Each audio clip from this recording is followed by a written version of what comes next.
اللي يفوز راح ياخذ 10000 دولار. 10000 دولار راح تبني لك مستقبل. استعجلوا. الفريق اللي يفوز راح ياخذ 10000 دولار. يا سعد حبيبي استعجل يا حسوني، استعجل يا سعد. فريق سعد بطيء جدا حاليا. حسن راح يشوف مستقبله. حسن راح يشارك باعمار، راح يشارك.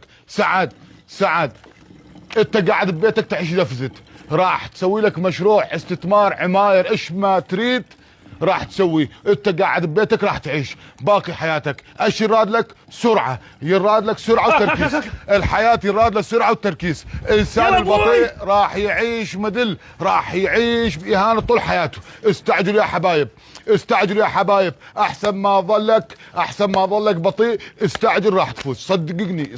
صدقني راح تعيش احسن حياه. هاي 10000 دولار.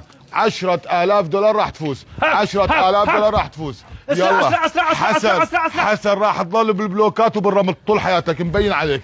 استعجل.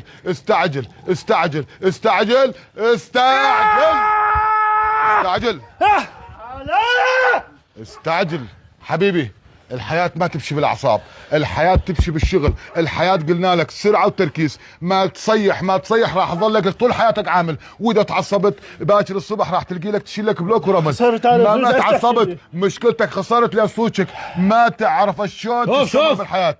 تعال يا سعد. شوف سعد حبيبي، انت ضالك فريق واحد، اذا فزت عليه راح تاخذ وتبني لك عمارة، وانت قاعد ببيتك راح يجيك راتب. يلا هيا شلون؟ يلا حسن اخويا انت اطلع روح لقي لك شغل بالرامل وبلوك قبل ما يصير المغرب. واللي بعده يلا يا احمد، استعجل يا احمد. تعال اخويا تعال. انت هنا اللي قبلك قالوا هم هنا كان موجود وراح يشتغل بالرمل. اهم شيء التركيز بالحياه. يراد لك تركيز، يراد لك تفكير وطريق الصح. يلا اخوتي، يلا يا شباب استعجلوا. وين التحدي؟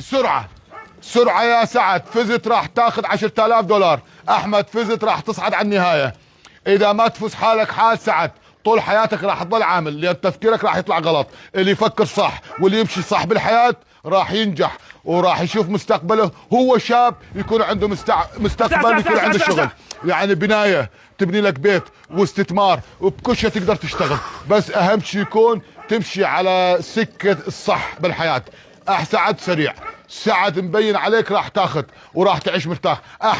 احمد فكر، اذا خسرت طول حياتك راح تضل عامل. يلا لا تضحك على غيرك، من تضحك على غيرك راح تنتهي بالحياه. شوف استعجل.